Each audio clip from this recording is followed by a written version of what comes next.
I guess the trick here is, if there could be a trick, is less about charting all of the possible priorities, but really understanding what are the most important ones, because as a startup, you don't have the resources to satisfy all of the priorities. That's absolutely correct. So here we're going to focus only on those top two, and then we're going to do them real well. This is a check and balance in the system to find out if something is not going to work. We don't want to go forth and invest in the product and invest in doing more market research if we already know that we're not going to be the best of breed, because we can't be just a Me Too product. We have to be significantly better.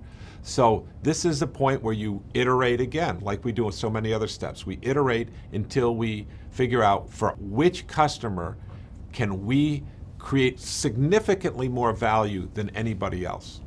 I hope this is not a discouraging scenario for entrepreneurs when they don't end up in the top right-hand corner. It's not going to be right from the get-go. And getting an answer like this that shows you're not in the upper right-hand corner now is much easier than if you proceed further down the path and you spend a lot more money and time and effort on it, and then you find out it's not going to work. If it's not going to work, you want to find out earlier, and then you want to adjust. And so often when this happens, you go back and you realize that, oh, we didn't quite have exactly the right persona, or actually we need to refine our core and think in a different way. And that's all good. That's how you win, is making adjustments. So on the one hand, the step of charting your competitive position is quite straightforward. If you understand your persona and you understand their priorities, at least you know where you are. But that doesn't cover you studying your competition and figuring out, are they serving the same customer, the same persona, and are they doing as good a job as you are? What's the right way to actually research your competition?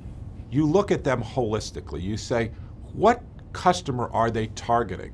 You know, basically, who is their persona? And how well are they meeting that persona's needs? And then that's how you think about it. You don't just think of feature, feature, feature, feature, or you're just going to duplicate their product, and then that's really not going to add much value. But if you focus on who's their customer, then you can say, well, our customer is different. Then you could have a product that might seem inferior to that one, but the way it's configured is more valuable to your target customer than their target customer. And that's frequently what happens. How can someone studying me as competition figure out who really is my persona, who really is my target customer? Well, if they're a well-run company, you can't hide who your persona is. You can look at it. If you're looking at Verizon, Verizon's tagline is reliability. So you know that they're competing for the business customer. Now, on the other hand, you might have AT&T, which is saying their tagline is low cost of some variety. You know what they're competing for. And so it's relatively easy to look at a well-run company and figure out who their persona is. And if you can't figure it out, well then you probably have a good opportunity of beating them if you execute well.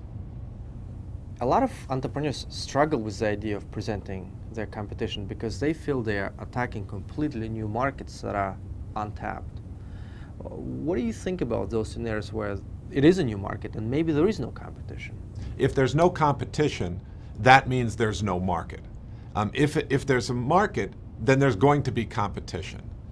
And the first competition that will exist is the way that they're doing it today, because the world still exists today. So that's the competition to start with. But you have to not only have the competition that exists today, but you have to anticipate where the competition will come from in the future as well. So it's not an acceptable answer in our class to say there's no competition, because that indicates there's no market.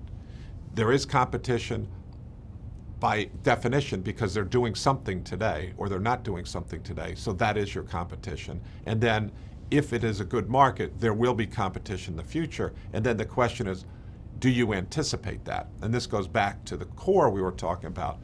Entrepreneurship is not a game of checkers where you just worry about the next move. It's three-dimensional chess, and you have to anticipate what people are going to be doing, customers, competitors, suppliers, and so there will be competition if it's a good market. In fact, it is this process that makes your startup better than hearing good answers along the way all the time. Entrepreneurs hate yes men, yes people. They want to know either something is great or why it's not great. They don't want an answer, it's okay, it's fine, because there's nothing actionable in that. If my product isn't great, I want you to tell me why it's not great, because I'm going to give my heart and soul to this company for 6 years, maybe more. And I'm going to do that with a game plan that's going to win, not a game plan that's, we're going to win the championship here. We're going to dominate markets. We're going to create new markets. That's what this is all about.